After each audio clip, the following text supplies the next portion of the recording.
Good afternoon and welcome to SEN Stream. Today we have Dr. Teddy Seum in the studio with us. We ask, how can I do well on this assessment?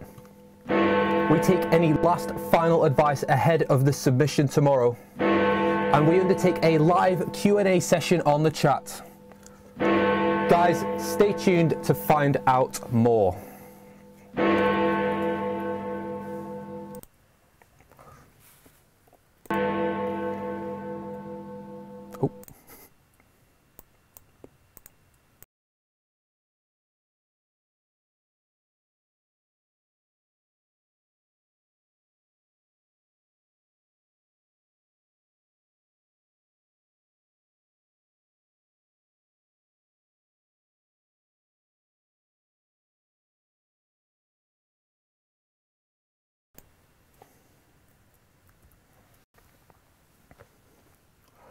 Guys, welcome to this special edition of the SEN Stream. Now, it's more of a research methods for health sciences too, special edition if you like, and we've got a Q&A session with Dr. Teddy Seum. Welcome to the studio. Thank you, Mike. Hi. How is it being here? Oh, it's such a fascinating environment, and I'm pleased to be here. We've got 115 behind us, so if you guys run out the front of the university, you'll see me and Teddy sat on a... No, you won't see us, I'm only kidding. Don't go run out the university, you'll see nothing other than a windy day. So, guys, first of all, it's really great to see everyone saying hello in the chat. I've tried to put the chat up on, as you can see, just at the top of our screen here. So the last people that I can see here, we've got Barna, who's just said, so am I. I'm assuming you're excited to get started, which is great. And we've also got Alex coming in and saying, hola. Great to see you, Alex. Great to have you on board. So, I think what we're going to do is we're going to start just by giving you guys a bit of maybe a run round of how this works, because for the SEN students, you're all very familiar with how this works, whereas for the GPHN students, this might be a bit odd and a bit weird for you, and that's fine. So you can see here, this is the kind of standard view that we're going to use for like facilitating the conversation. I'm just going to head over to the chat function so you guys can see how that works as well. So let's head there now. So you can see we've lost 115 New Cavendish Street, but we've gained questions. So if I shuffle across a bit, you can kind of see down here the latest questions that come in. So we can always see anything that you write on the chat, which is a great thing when we're doing a Q&A session. So we can do that. We can also share the screen so you can show a little bit of information.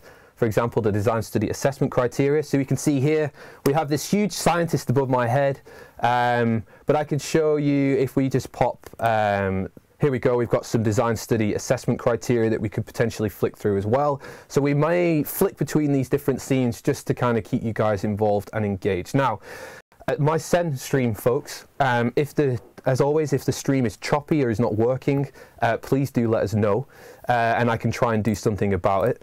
As always, so if it's an issue, do let us know. So I'm going to kick things off with the chat. So you can see here, I've also got the chat here.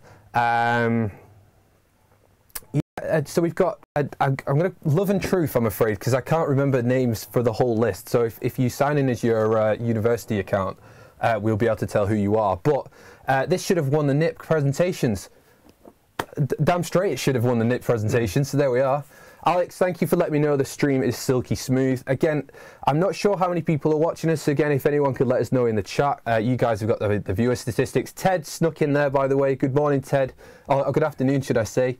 Magdalena, everything is working fine with the video and audio today. Excellent. Perfect. So I'm going to head back over to the chat.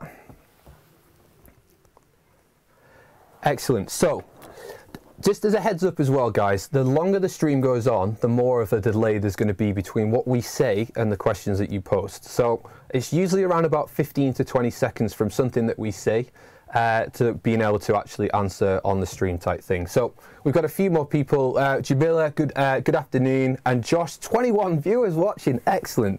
So it's good to see that people are getting involved. So anyway, now that we've got over the excitement of the stream and the platform, we're going to kind of knuckle down into the whole purpose of this session. So we are going to take some final questions with regards to the design study presentation. So this will be a nice opportunity for you guys to just get a little bit of clarity on those final little pieces. So everyone who's watching today should be in the position of being able to submit tomorrow with no questions, with no issues. Now, granted, there'll be some of you with some DLS stuff and all the rest of it. That doesn't necessarily refer to you guys, but most of us should be in a pretty good situation when it comes to actually getting the submission in. So we're talking about questions which are specifically just for those little final tweaks, which is kind of hopefully going to nudge the quality of your design study presentation up as we move on. So just keep that in mind before we move on. So I'm going to kick off the questions with Teddy. And again, Teddy, if you want to show anything on the screen, then just let me know, and I can pop stuff up so that we can talk about it from there. But essentially, for the guys that are watching today, how can the students do well on this assessment? Like, what are some of the things that you just want to kind of hammer home for each of maybe the different sections of the assessment that we can kind of reinforce for the students just now? Good afternoon, everyone. Hi, everyone. As Mike was saying clearly, it's good to emphasize the deadline is tomorrow at 1 o'clock, the 19th of March. And the word count is 1,500, the maximum, plus minus 10. So these are the two things I want to emphasize before even starting in talking about any other aspect of the coursework. One thing is clear, there were a lot of useful information on Blackboard. So the one I will be referring to is the design study assessment criteria, which Mike has now uploaded on the... Do you want me to go it up? Yes, please. Excellent. Yes, I'll pop it on the screen. Okay, we're just going to change view, guys, so you guys can see this too. So in this assessment criteria... Oh, sorry, 1 second. Here we go. Boom. Right. Okay, good. Thanks, Mike. So here, there is a lot of information, an item 1 to 7, outlining the key components of the report. So in this key component of the report, we are expecting to see the following items. Item number 1 is the title. I'm assuming by now, after you have presented your design study, your oral presentation, you have been given a verbal feedback from your supervisors and your colleagues. So therefore, I'm assuming you have taken this into consideration to make the appropriate changes by now. So, so the assumption is you have a clear title by now. So the second thing, yes. Before we move on, I had a quick nosy at the chat, and I did notice a question come in that was specifically about the title. Yes. So Magdalena has asked here, I have a question concerning a title section. Do we have to outline why we chose it? And how it relates to our MSc course? Can you tell us some example of what we should write in this section? I think just because it's a small point, and I think I can clear it up pretty quickly, your title is simply just the title of your project. It doesn't require any further explanation as to why you've chosen it, and it doesn't need to indicate why it relates to the MSc course. So it should simply just be a short, concise, likely single sentence statement which is accurately represents what your project is going to include. So hopefully that's cleared up immediately. Let me add something to this, Mike. Sure. Next to your title, or just under your title, I strongly advise you to put the VRE, the ethics number. So there's a code and a number generated when you sign in on the VRE. So I want you to put this in the report underneath the title of your design study. This is something I just want to make Excellent. clear. So again, just to be absolutely clear, that number is an ETH and then a hyphen, and then there'll be a specific number related to the ethics, your ethics application. I believe this is generated as soon as you start the ethics process. So as soon as you click create new ethics application, you instantly get allocated a new ethics number. So Teddy's just giving you the example there of putting that just underneath your title, so it's absolutely clear. I think, excuse me, as long as that's in there somewhere, under the title's fine. Again, if you've already included it in your study design and methods, there's no issue with that. So ethics was sought. You've also got your ethical considerations section there. That could be another sensible place to put it as well. So again, it needs to be in there. Some advice there, put it underneath the title. That would be a good thing, yeah. Excellent. Perfect. Right. Cool. So something I just want to emphasize. So there are 7 items here in the, I'm not going to each one of them now, but the whole point of this session is to give you just this last minute advice in how to present your work in a very nice and clear fashion. So if you dedicate headings and subheadings in the report, the 1,500 word report, highlighting the 7 items as they are clearly shown in the assessment criteria, then I can immediately say you can get already 50% of the mark. Inverted comma, maybe not the case, but at least the presentation is a very good way of showing you have dedicated your time responsibly in communicating your work in a clean and clean, fluent, and eloquent manner. Yep. So I think this is something I strongly advise you is to highlight and show the different stages 1 to 7 in your report. Excellent. So again, I think that the take-home message there, guys, is that if you have these headings throughout your report, it's going to set you in good stead for building upon that to put a decent submission together. Let's head over to the chat just to make sure and see if we've got any questions coming in.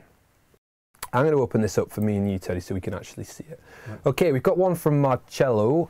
Quick question. In the instruction is asked to put a figure and a table on a separate page. So main body text should not be in the same page, even if it is related. I can help answer this if you wish. And this instruction asks is good for you. Right, I think Mike... yeah. So it's quite common to ensure that your tables and your figures have got a little bit of like space to breathe, if you like. So you might find that in your methods section, you might have a flow diagram which shows exactly how, say if it was like a longitudinal study where you were going to take some measures over a 6-week period, and then you're going to follow them up as well. You might have a figure that has a timeline document. So you call that figure 1, for example. Now, figure 1 probably warrants a little bit of space around it. So you could place that onto a new page so that it's at the top of that page so that you've got a little bit of space to actually put a figure legend in and things like that. So it's just to ensure that you're not kind of bunching text around your figures and your tables, because it's quite difficult to read. The most important thing as well is that you make reference to that figure or that table in the text. So then at least whoever's marking the work can actually then go to figure 1 or table 2 or whatever it is, and actually then start to line up. And it should be easy for them to do that because they can just move down to the next page and it's probably going to be there. So I would avoid putting those extra figures and tables at the end of the document or a long way away from where you've mentioned it. So maybe on the next page that where you've made reference to your figure or table, that's probably a good way of doing it. And that's quite consistent. I'd recommend that you extend that on into your dissertation topic as well. So yeah, I think that's pretty much, I'm happy with this, and it's quite consistent with the kind of work we were advising students up until this stage. Excellent. And to have a clear title and a number so you can cross-reference it throughout the report. And Teddy's given you some advice as well, I seem to remember in the guidance documents, about where you would put your table header and your figure description. So table header goes at the top of a table, doesn't go underneath, and a figure legend or description goes underneath it. So that's the kind of convention within scientific reporting as well. So, and something I just wanted to add is make sure if it's not generated by you, make sure to source the reference where you have taken the table or the figure in question. Yeah, I mean, it's always the case. If you don't reference the work, the figure or the image that you've screen grabbed or taken from a paper, then you're essentially plagiarizing. You need to make sure, sourced from or referenced from, and then the reference for it via the standard kind of referencing structure.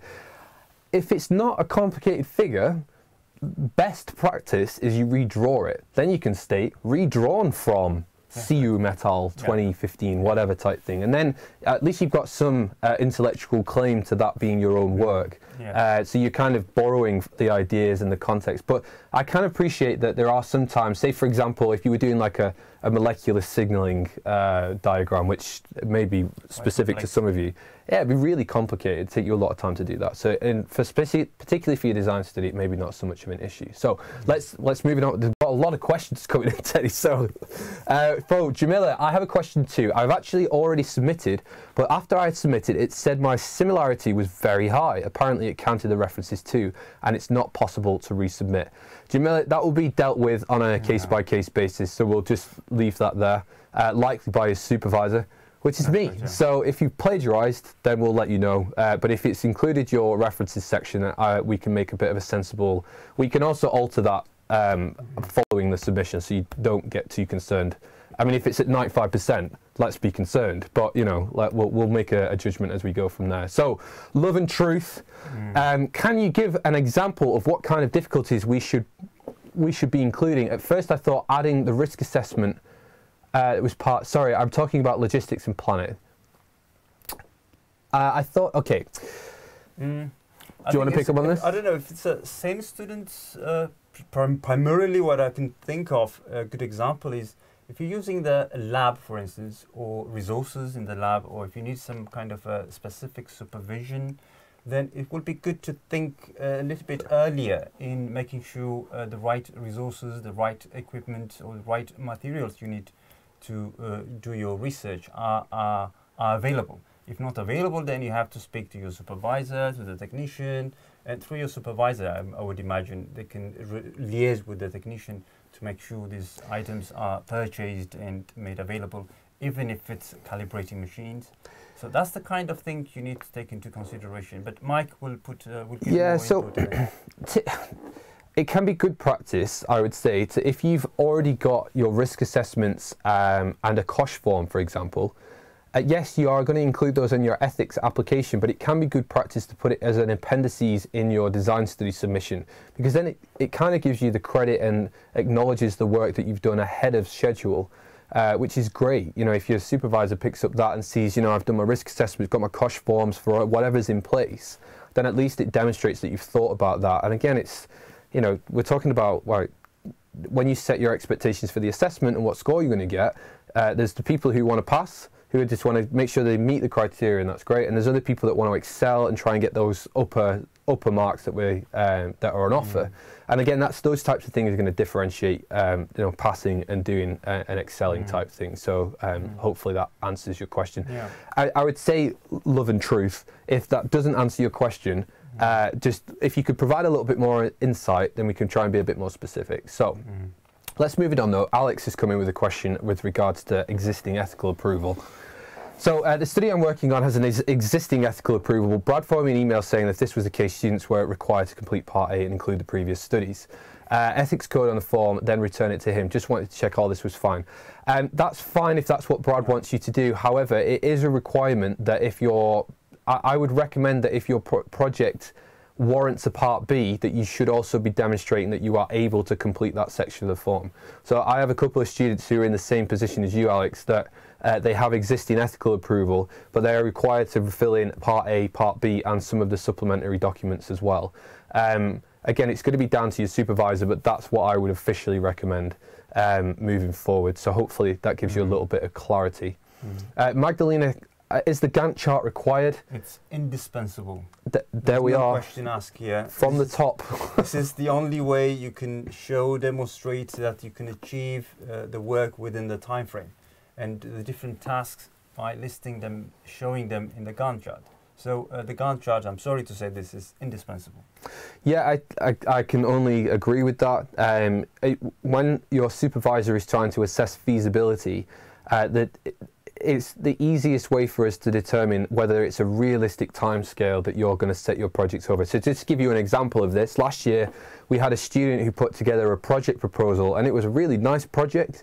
But if you had, you know, 200K and 4 years to do it, you'd be all right. But she had literally 4 months and, well, 400 quid or whatever it is. So it just wasn't feasible. But it then gave us the kind of signal to the supervisor to ensure that that project was really scaled back and put down into something that was feasible in the timescale that it had. But that wouldn't have been possible unless we had a Gantt chart to be able to base that off. So, okay, so moving it on, Alex, just to follow up, how should this be discussed in the write-up? Brad said to state that the ethics had been previously approved and show the code.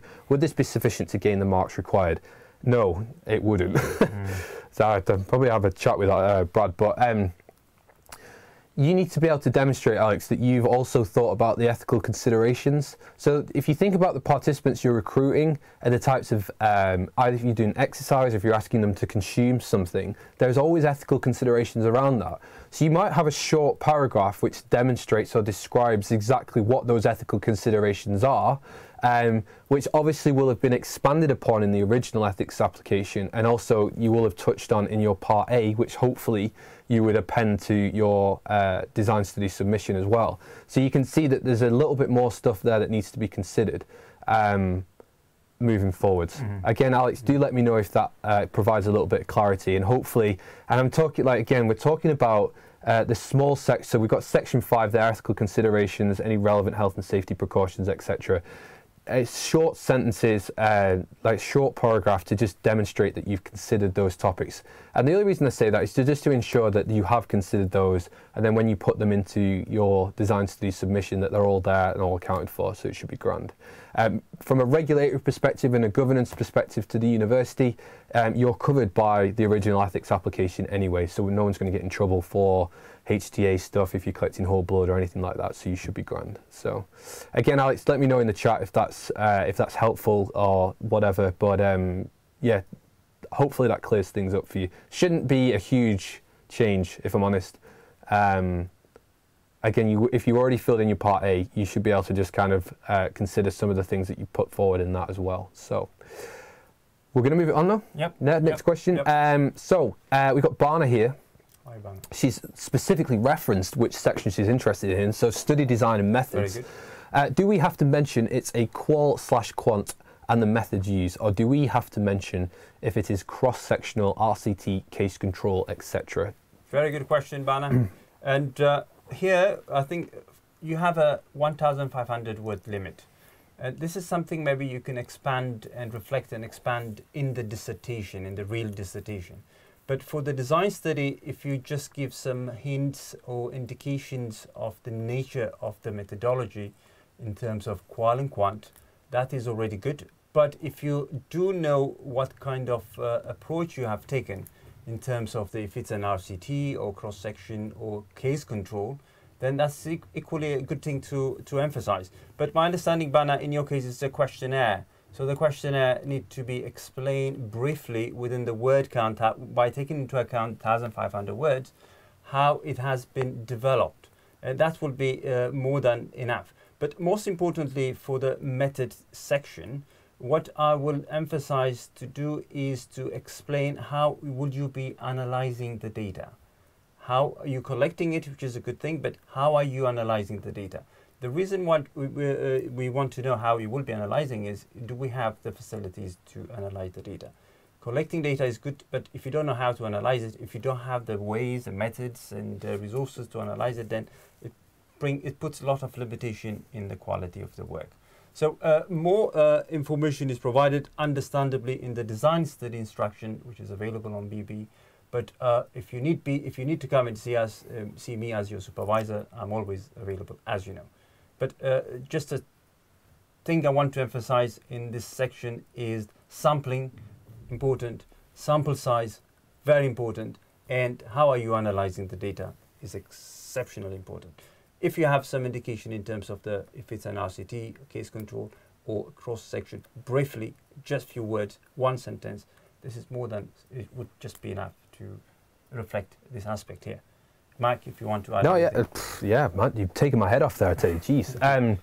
No, I think, again, to be specific as well, if we just head across to the, oh, sorry, I'm going to go to my news desk by accident there. If we just have a quick look at that document, again, so here, so study and design methods, these should be clearly described. So described just simply means to mention, again, maybe not, you don't necessarily need to differentiate between whether it's qualitative or quantitative, I don't think, because it would be explicit because of the methodology you then go on to talk about. So again, for SEN guys, they're not going to put it's quantitative. It's kind of explicit that would be. Yeah. That's kind of for the taking type thing. But if you then go a step down and then talk about the kind of the research like design, if you use or the methodology or the kind of technique that you're using to obtain the model that you're using to make the comparisons or whatever, yes, you probably want to explicitly state what they are. And again, even here in the guidance document, a justification for the design and the methods chosen. So again, going as far as to say why it is that you've chosen that, or providing a reference there potentially of a similar study that's used a similar technique, or building on the methodology as described by XYZ, but briefly is this, this, or this. I think that would work quite well as well. So, cool. Let's head back over to the chat. Let's get it up for us as well, Teddy, because I can't read it. I want it on their screen. Okay, so we have Magdalena here. Oh, we've got another one coming in. Great. Magdalena, also, I'll be using the bod pod or the Secker scale on my participants. Do I have to say that I will be supervised by university academic staff whilst doing a measurement? Magdalena, I can confirm I would recommend at this stage for you to use the Secker scales. Simply because the bod pod, and I've asked supervisors to describe this to their students. So if there's new information for you, please feel free to email me and I'll be a bit more explicit about this. But the bod pod is going to be out of action because they are building a new laboratory on the 4th floor labs. On the 4th floor of, so I recommend when we're going to move the Secker scales, we can't move the bod pod, but we're going to move the Secker scales into 407 so that we have a decent measure of body composition. So that will simplify things for you. But for everyone listening, whatever equipment that you are planning on using in the laboratories, if you don't know how to use it on your own at this point, it will be up to your supervisor to ensure that you are capable of using it on your own and safely. So, for example, with the Secker scales, Magdalena, I would encourage you to go and speak to Helen Lloyd, the laboratory manager, and she will set up a specific one-to-one training session with you so that you are capable and able and comfortable using the Secker scales on your own moving forwards. So, you wouldn't be supervised by an academic member of staff because there's no reason for you to be. But again, everyone, this is a message for all students on the module, that if you're going to use equipment on the 4th floor labs, you need to ensure that you have either been sufficiently trained by your supervisor or you've booked in a training session with Helen on specific pieces of kit so that you are capable of doing that on your own. So hopefully that answers your question. Love and Truth has provided a name by the Natasha, but if I'm honest, we're going to go with Love and Truth because I think it's good. I think it's more appropriate. Don't put it on your coursework though, yeah? Follow up to the logistics question. I was thinking for GPHN students who are travelling out, the only equipment I need is a dictaphone. What difficulties could be included in this case? Right. Hi.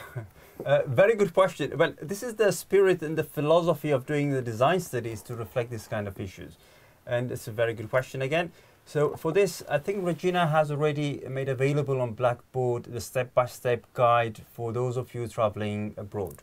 So please pay attention to what has been mentioned there. And if you need extra help, I strongly advise you to go back to your supervisor. We don't want to contradict ourselves with what the supervisor has already provided in terms of the different things you need to consider if you're traveling abroad.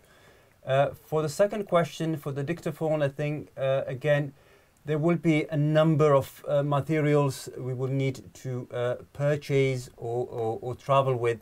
So this is something maybe we can make available a list of things we need to take into consideration before initiating this marvelous journey into Ethiopia, those of you traveling to Ethiopia. And what difficulties could be included in this case? So the difficulties, again, if you pay attention to the risk assessment form and the VRE, the ethics form, it gives you an insight into things you need to consider when traveling abroad. So again, I will refer you to go back to the risk assessment form. I'm assuming you have by now completed aspect or the form, the full questions in the risk assessment, where different things are mentioned in putting you in a frame, in a mind frame for you to start thinking, all these are the kind of things I need to consider while doing this specific task. And they are designed in a way to bring in you the things you need to consider, which otherwise you wouldn't even think you will be undergoing into that kind of risks. So they are very nicely designed. So please pay attention to the risk assessment form. And again, I'm saying the same thing. Then, if there is any need, go back to your supervisor. We don't want to contradict what the supervisor have already said in this particular case. I mean, yeah, supervisor will be able to think. I mean, at this late stage, you might have to clear that up following your submission. I interpreted your question a little bit differently. is that, you know, the only equipment I need to take is a dictaphone. What difficulties could be included in this case? I think like data protection, for example, could be a consideration, because you're essentially collecting like data from your participants, as in their personal data, which is their voice, their ideas and thoughts and things like that. So how are you going to back up that? So you're going to Ethiopia.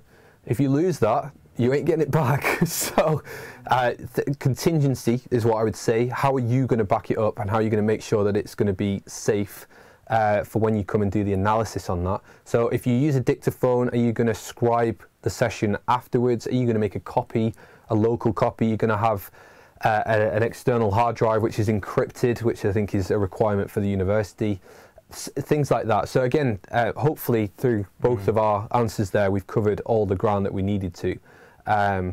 So I think, should we move it on? Yep, I think I just want to emphasize to Natasha, your health is the primary thing you need to consider. Yeah. So as per the instruction given to you from the semester, beginning of semester, I think what you need to consider is to see your GP and get the relevant advice in what you need to take into consideration in terms of vaccination or medication in traveling abroad. Yep. Full on is what I would say. Excellent. Okay, Alex, thanks, Mike's. That's fine. Haven't completed part B yet. Part A, should this be copied, including the appendices? Again, yes. I would screenshot it just to demonstrate that you've done it, or you can, once you've submitted your part A, you can download that as a PDF. You could stick that in the appendices as well, so that's fine. Alex, again, I think you might have touched on this earlier, but is there a section in the design study guide that discusses objectives or operational tasks to achieve your aim?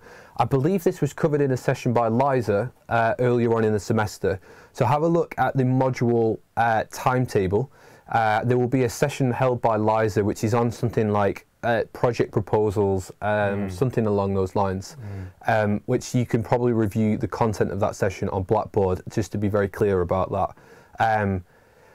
Would this, for example, recruit participants? No, yeah. So again, you're trying to delve down into the operational tasks or objectives. Your objectives should be specific to the scientific question that you're asking, rather than, you know, the nitty-gritty of I will recruit X amount of participants, I will do this, that and the other. Yeah, it's not functional. They're not functional tasks, if you like, because that's what your method section is. Your entire method section is how you're going to do stuff, or how you plan to do stuff, whereas your objectives should be specific to the question that you're asking. Yeah. If that's thing, again, review Liza's session if that's something that you're struggling with.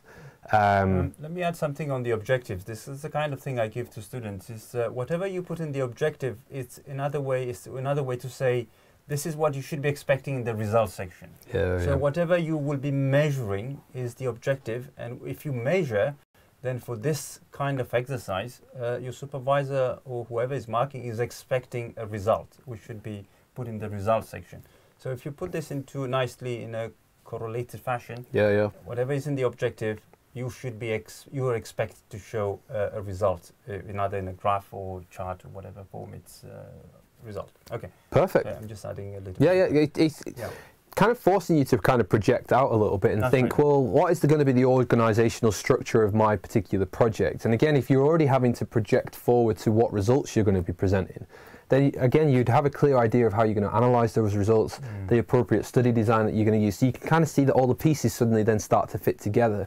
And like Teddy said, if you put your results section in that particular order and structure, then your discussion can follow off the back of that, emphasising whether you met that objective or whether your hypothesis could be approved or rejected, or if you're using hypothesis statements or whatever type thing. That's the beauty of learning the constructive alignment of all these components in synthesizing a final document as this. Perfect. Cool. We've got a thank you, Mike, exclamation mark. Fantastic. Michelle, welcome to the stream. Hi there, came in a bit late, but heard the tail end of an appendix talk. I've still got mine. I don't know about you. I'm joking. Okay to have an appendices on the design study with a risk assessment table form and all. Yes, absolutely. My advice as well on the appendices section is that you have some way of referring to it. So it could be appendices A, appendices B, appendices C, and they're all individual segments. So A could be your risk assessment, B could be your COSH form, C could be your ethics form. But in the text of your methods, you may want to project forward to your appendices and say, which will be covered in the COSH form, brackets, appendices B. So hopefully that makes everything super clear. So it's almost like, you know, don't put something in your, like, you don't want to treat your appendices as being a dumping ground for the extra stuff you want to include on your project. You want to use it as like a structured, organized section of additional materials to demonstrate the kind of roundness of your project, if you like. Here, Mike, I just want to have a quick chat in terms of, I know it's important to dedicate, to show the risk assessment and all relevant form in the appendix section in the design study. But bear in mind, this is also something, it's a compulsory, they need to be attached in the VRE. Part of the, and that's the important thing is to make sure you don't forget to attach these useful forms in the VRE. But of course, for the sake of the exercise and polish and fluent work, feel free to include them in an appendix section in the design study. I've just seen another question. COSH form, control of substances hazardous to health. If you're using any chemicals, so if you're not using any chemicals, you don't need to worry about it. Yes, I think that differentiation there. So your design study is just an assessment which is for you and your attainment for your MSc project, whereas the VRE is the organisation's way, as in the university's way, of making sure that risk and things that are hazardous to health and ethical considerations are captured formally. So if the university was to be audited for things like risk assessments, for Human Tissue Act, for data handling, data protection, they would fall under the ethical submission protocol. So if you're not putting those things in with your ethics application, first of all, your supervisor will bounce it back to you and say, sorry, but you've not got enough detail in this, which is the first check. If it then gets to the ethics committee and they feel that you're lacking some attachments, they'll send it back to you, which you'll have to wait till the next meeting. So there's lots of checks in place to ensure that everyone is operating to the same standard. So just to be crystal clear on that front. Next question.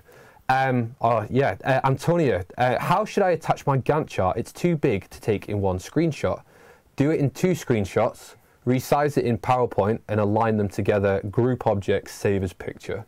That's right. Done. So, good question. Good question. Short answer, yeah. Alex, thanks, Mike and Teddy. That's all right, Alex. That's okay. That's why we put the session on. So, Michelle, we've done that one. Okay, got it. Thanks. Just as well to everyone listening, yes, this video will be accessible afterwards as a standard YouTube video for you to view. So everything we're saying is recorded, so you can watch it after the fact.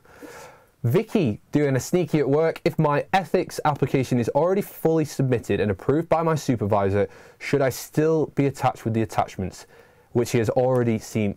I would recommend that you do that, Vicky, just so that everything's belt and braces, and we can go from there. Again, it's in the appendices, so if he comes across that, you've made reference to appendices A is your ethics form. Done. Don't need to worry about it. Antonio Braun, thank you, exclamation mark. I'd like the additional use of punctuation when required. So we've been going for 40 minutes, there or thereabouts, which is excellent. And the engagement, my word, has been fantastic so far. Remarkable. I think first time here, but it's remarkable. That first time here. Hopefully not the last, Teddy. Well, it'll be a YouTube sensation. It's the end of a good beginning. Good stuff. Guys, we might just shoot the breeze for a little bit about looking ahead to maybe just, excuse me, dissertation submission and things like that. Just as an opportunity for anyone who's kind of sat on their fingers thinking, oh, I really want to ask this particular question, I would recommend, we've got another 20 minutes scheduled, so please do ask it, and then we should be good to go. I was going to shoot the breeze, but Hannah Buckland has come in at the nth hour here. How does interview transcript need to be attached to the design study or VRE? Oh, it does an interview. Oh, does an interview transcript need to be attached to design study or VRE? I would say yes. And if you pay attention to the kind of question asked in the VRE, there is a section, if my memory serves right, there is a question which says if there is a questionnaire, then you have to make this available to whoever is assessing the ethics and giving clearance. Nature being, the rationale, the philosophy of ethics is no harm, no psychological or physical harm. And by just asking question, you may cause psychological harm.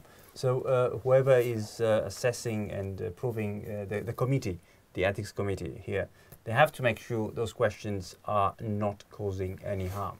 So therefore, I think I strongly advise you to, well, you have to show and make the questionnaire available. If you have the questionnaire, obviously, which is another question. Exactly. Well, yeah, and if you don't at this stage, then there's maybe an issue there. But it can go as far as well, Hannah, and all the students for that matter, is that the ethics committee just wants to see the type of language that you're using for your participants. So taking aside the content of the question, which is super important, again, asking sensitive user groups about food intake, for example, if you think about anorexia or bulimia and things like that, which could be triggers for them, again, the ethics committee would probably want to make a decision as to whether it is ethical for you to ask those types of questions under those circumstances, without any sort of additional support, professional intervention in place. But if we just consider as well, like the way that you're engaging with a participant, as to whether you're using coercive language, or as if you're trying to ask someone to do something they may not be comfortable with the language that you're using. For example, it would be difficult to say no to doing something because you've in some way used language which doesn't predispose someone to being able to say no, which is kind of important. So if you're asking someone to undertake a food diary, a 24-hour recall, their questionnaires as well, essentially. So again, the types of questions that you're going to ask people to undertake, you probably want to attach those, well, you would definitely need to attach them to your ethics application and stick them as an appendices in your design study submission. So it's just about kind of belts and braces, you know. You're likely, Hannah, using an interview transcript that you've either developed yourself or it's based on something that's been previously published. So you can either state what it is your transcript's going to be, and it can just be a simple Word document, interview transcript, questions that are going to be asked. And then you could, naturally, I think your supervisor is here to guide you into reflecting these questions you've raised here. And feel free to have a long chat with your supervisor as well. Yeah. Yeah, cool. Excellent. Again, I thank you very much, everyone, for the questions. I wasn't quite sure how this session was going to go, just because of such a late in the day kind of thing. Just we couldn't align times and X, Y, and Z. But so I'm glad you've kind of taken to heart the kind of final polishing nature of the questions that you've been asking, which is fantastic. I would state again, if anyone has any questions, please do ask them. If it comes like there's a few minutes or whatever, I'll probably call it a day on the stream. But if you are sat on a question, please ask it straight away. But I mean, we're almost getting into post-design study submission land, which is a good land to be in, I feel. Good point, I think, yeah. Yeah, I mean, I'd say to all the students that once your design study's in, that you're in a good place to start thinking about how to make your project real. You know, your design study is your opportunity to sort of say, well, this is what I plan to do. A lot of the students, particularly on the SEN side of things, will have a very clear idea what they want to do. So just to use Vicky as an example there, it's already got our ethics application in, it's been approved by a supervisor. The chances are her study is not going to change too much from this point onwards, and therefore she can now start investing a little bit of time and effort into making it real. If we use Hannah's example there, she's using an interview transcript. Like, you can then start to think about, Hannah, how are you going to record that? Is it a dictaphone and then you're going to type it out? Is it you're asking people to fill an online questionnaire in? Like, does the questionnaire exist? What software are you going to use? Do you need to pay for that? And you can start to put the pieces in place, which is really nice. If you need to be in a lab and you need to get, like Magdalena was asking about, training on equipment, you can start putting those types of things in place. Which is, it's a nice place to be in, really, because it starts transitioning from the nitty-gritties of justifying your question, generating a hypothesis, and then making your project a lot more real moving forward. Which is reflected in the Gantt chart, saying, will I be able to do the kind of work I am suggesting in this proposal within the given time frame? Well, so that's a good opportunity, I think, for students to reflect on what they want to do, and if they can do it within the available resources and supervision and time. And I think it's a good skills. Yeah. Good transferable skills. Definitely. We've got another question that's come in, which is excellent. Marcello, I have not completed my VRE yet, but does it need to include citation and references? There is any space for that? In your VRE submission, there is a background section or an introduction or a justification for the project. It can give your project and your idea a lot more weight, gravitas, if you are referencing the literature that your study is building upon.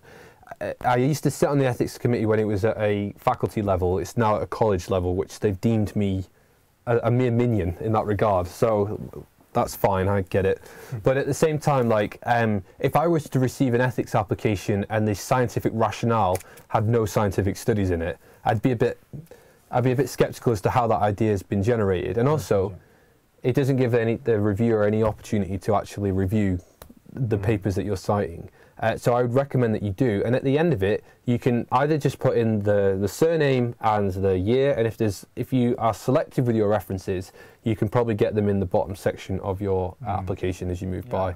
If you have no room for the actual full reference, you could use an adjunct reference, as in a very shortened version of it. Failing that, surname and year without a reference section at the end is probably what you want to go for, because then at least they could follow up with it. I think Marcello is just a rational, like any rational, especially in research rational, without the appropriate reference, then it's just your word, and we wouldn't have any means to verify if your words are actually saying the right appropriate thing in terms of supporting and justifying the kind of research you are proposing. So referencing is important. Worst scenario, I think you can also put all your references in a different word sheet and attach it in the section where it asks any relevant document to be attached. Yeah, that's a good shout. Yep. Yeah. But cool. Referencing, good. There's no justification of work without supporting your statement with someone else's work in the literature. Okay. Excellent. Right, well, pending no further questions, I think we'll call it a day. Yeah, let's head over to our nice background before we disappear. I think it's, no, it's not that one, sorry, this one. Excellent. Right, again, thank you very much to everyone who's been involved with the chat today. It's been intense. In comparison to a standard SEN stream, this has been full on. So, thank you very much. We've got a final question that's come in, as you can see, that's just popped up here. I wasn't sure which view we were going to use. Given that I was under the impression that Part B wasn't required, will I be marked down if I don't include it? I'll be honest, Alex, I'm not sure. It's the short answer. I think what would be good in this kind of scenario is at least to make it clear that due to time or logistic reason or timetabling with approving or giving clearance for Part B, but at least say something, reflect it in your report, that you have taken into consideration the different aspect for ethical clearance and ethical approval. I think what you might be wise to do, Alex, is that there's from memory, there's 3 main questions at the start of the Part B section on the VRE, which kind of nails down into what is the real risk and how are you mitigating that risk. And that's what really differentiates Part B from Part A, is what you're actually doing to reduce the risk. So you might be wise in your section 5 on the assessment criteria, which is the ethics section, to be a bit more specific about what you've done about mitigating that risk. So, for example, if you're giving them a nutritional intervention, are you using commercially available products to do that? And are you giving it within a safe range? And if you could state the safe range with a reference, perfect. Like then you've kind of stated what the potential risk is. You've indicated that you've mitigated that by using commercially available products within an ingestible range, which is considered normal, and you've provided a reference where other people have done that as well. And I think that is then demonstrating Part B type consideration for your ethics, which is going to in terms of if it's going to affect your mark or not, then you're covering your back a little bit there. I think is what I would say. You could also make reference to the fact that Part A is included with the intention of including a Part B, but acknowledging that it's a pre-approved project. I think most of the SEN students will need to have the Part B because of handling blood tissues, human tissues. Well, it depends. It just depends. Like as soon as to get blood, for example, you're going to do a finger prick blood sample, which is above and beyond the normal pain experience for someone on a day-to-day basis, which then puts you into Part B. But we're not storing the blood, we're just analysing it and throwing it away. As soon as you start storing whole blood, then you're into the land of HTA Act, especially if you're storing saliva and all that sort of stuff. We don't want to clone anyone today. No, indeed. Had it been 20 years ago, it would have been easy. But now you can clone someone, so one has to protect this from... Indeed. I was doing, but this morning, some DNA extraction for a caffeine feeding project that I've been doing, and yeah, it's not as easy as it seems sometimes. They make it seem so easy in the papers, and it's not, especially when it goes wrong. So you can tell the disheartened nature of the tone of my voice there, folks. So I think on that note of despair, no, I'm joking. I think it's been a very positive session is what I would say. Anything to conclude on, Teddy? Any sort of like last motivational lifts that we can take away? The last motivational list is to pay attention to the instructions we have made available on Blackboard since the beginning of the semester, and take into consideration what your supervisors are advising you, and reflect the necessary changes in the report. And above all, the layout has to be clear for whoever is marking. You're putting less stress and less work for whoever is marking your work. So the layout is clear, it's available, it's the part of the assessment criteria. It has 7 different sections. Label them, show them in the report, and put the equivalent and the representative information soon under the headings and the subheadings. And I think if you follow what your supervisors have said, what we have discussed now, and what is available on Blackboard in the assessment criteria, there's something good. And before finishing, there's also the design study, the marking rubric, which gives you the different section and the different weighting for each section. If you give me a second, Teddy, I can probably get that up fairly quickly. That would be useful, Mike. Just bear with us, folks. We've got a technical issue here of just getting the Blackboard site open. So I'll be just saying a few words in the meantime. So it comes again, it shows you in the rubric the different 7 sections you need to consider in writing your report. So starting with the title is only 10%, followed by the background and rationale, which is 15% of the overall mark, followed by the aim, hypothesis and objective, 20%, study design and method, 25%. So this shows you already where you should put much attention is on the study design and method, because it has the highest weighting. And then to conclude, ethics, health and safety, 10%, forward planning and logistic, 15%, and presentation and writing, 5%. So I think if you, combiningly, if you pay attention to the marking rubric and the assessment criteria, and your supervisors, I think you should get the highest mark. Well, assume it's a decent idea, Teddy, lest we not forget. You know, you could churn out all of this. Perspective, I think. Well, yeah, you could churn out all of this. If it's a crap idea, it's going to get a crap mark. So I'm being silly, but I can't find. No, sorry, it's in the rubric. If you go back to the rubrics. Oh, rubrics. All rubrics are in one. There it is. Section. Then it's the okay, guys. In case I wasn't aware of this, so I'm going to put it up on the screen, so you guys can just see the process. So you can see I'm on the Blackboard site here. Let me just make it a bit bigger so we're not just seeing heads. Research methods for health sciences too. I'm on the staff version, so if you see windows that you don't usually see, that's fine, but you get the general idea. Scroll down here, we can see rubrics. Sorry, let me just scroll down a touch. Rubrics is here. On the assessments folder. Excellent. And then we want study design. Yep. And then we've got the study design marking rubric as we see here. Let's just click on that. Unfortunately, when I stream and open things, my computer gets real upset, as the SEN guys all know. So I think we are more interested in the distinction section, no, Mike? Well, let's dare to dream, Teddy. Yeah, geez. So you can, Teddy's just making specific reference here about 10% for the title, 15%.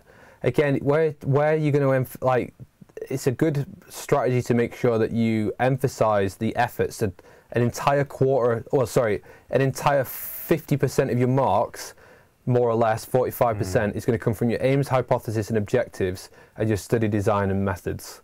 So that's where you want to be emphasizing your efforts. If you are literally sat there going, oh my goodness, I've not written a single word, well, you're going to do much better if you invest the first part of your efforts here.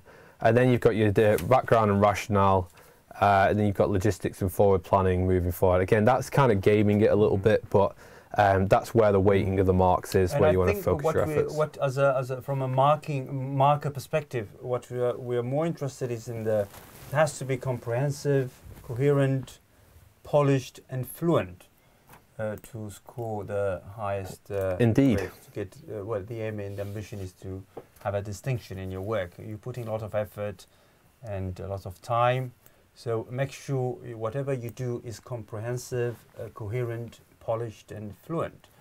And that's my message. Excellent. Right, one swing by the chart, and then we're going to call it a day. Let's just get this open. Excellent. No further questions. Right, guys, we are going to call it a day. Okay. Thank you so much, Mike, and thank you for all of you. And I look forward to seeing my student again. Yeah, guys, thanks again. Thank you for your engagement. It's been fantastic. Good luck tonight if you're just going to make those final tweaks. And I will see the SEN students tomorrow in Advanced Performance Nutrition, and I believe the GPHN student follow the timetable.